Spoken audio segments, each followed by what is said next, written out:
O Comitê de Direitos Humanos da ONU concluiu que as investigações e o processo penal da Operação Lava Jato contra o ex-presidente Lula violaram as garantias processuais do ex-presidente da República.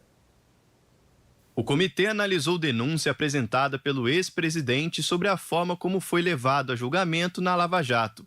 Segundo Arif Bulkan, membro do comitê, mesmo que os estados tenham o dever de investigar e processar os atos de corrupção e manter a população informada, as ações deveriam ser conduzidas de forma justa e respeitar as garantias do devido processo legal.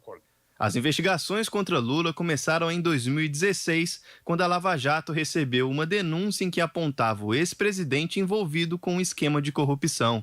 Em 2017, o juiz federal Sérgio Moro decretou a prisão de 9 anos ao ex-comandante, pena que foi aumentada em 3 anos em 2018, quando Lula começou a cumprir pena. No ano de 2021, a condenação foi anulada por falta de jurisdição para investigar os casos do até então juiz federal Sérgio Moro.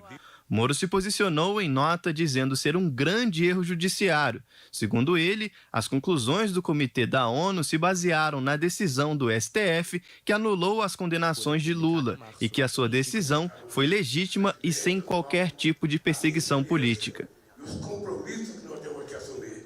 Bom, sobre esse assunto importante, eu quero conversar com Vinícius Serra. Vinícius, uma boa noite para você mais uma vez. Olha, as irregularidades no processo de julgamento do ex-presidente Lula, segundo a ONU, foram divulgadas pelo site de notícias Intercept Brasil. De lá para cá, muita coisa mudou, correto? Exatamente, Elias, né? E o que o Sérgio Moro alega, como o comitê tomou como base, que geraram essas violações, né? A primeira violação foi justamente quando o ex-presidente, né, recebeu o mandato, né, na sua casa para poder ir comparecer à polícia para prestar depoimento. E segundo, então, o comitê, esse tipo, né, de situação acabou violando o direito à liberdade pessoal do ex-presidente.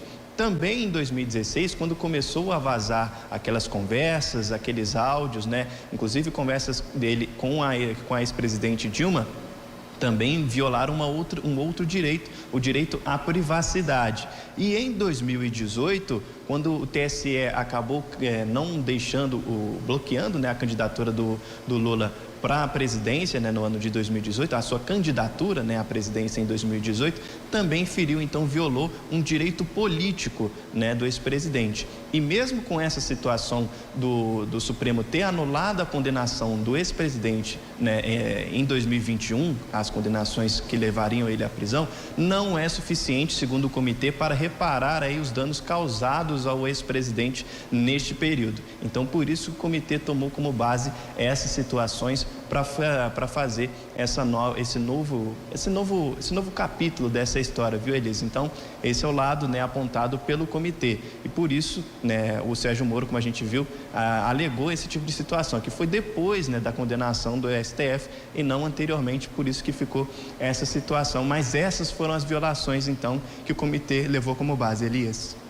Pois é, Vinícius, a gente vai seguir acompanhando, claro, essa situação. A gente lembra também que, na época, muita polêmica já se gerou em relação a isso. O Brasil tem vivido alguns anos já numa divisão entre esquerda, centro-esquerda e direita. Há alguns anos nós estamos acompanhando essa movimentação, principalmente no ano como este eleitoral. Nós lembramos também que o ex-ministro Sérgio Moro foi ministro do então presidente Jair Bolsonaro, do atual presidente da República. E durante um bom tempo, o próprio juiz Sérgio Moro atuou juntamente com o governo que, de acordo com os críticos, ele próprio ajudou a construir durante a Operação Lava Jato, assim que o ex-presidente Lula foi condenado pela então instância judicial. A gente vai seguir acompanhando, é um assunto que gera muita polêmica, a gente sabe, várias pessoas têm várias possibilidades e argumentos em relação, inclusive o próprio juiz, próprios membros da Lava Jato, mas claro, a situação agora, ela também vai precisar passar por um longo percurso até que a gente entenda realmente toda essa história. Vinícius, muito obrigado, daqui a pouquinho eu volto a te chamar.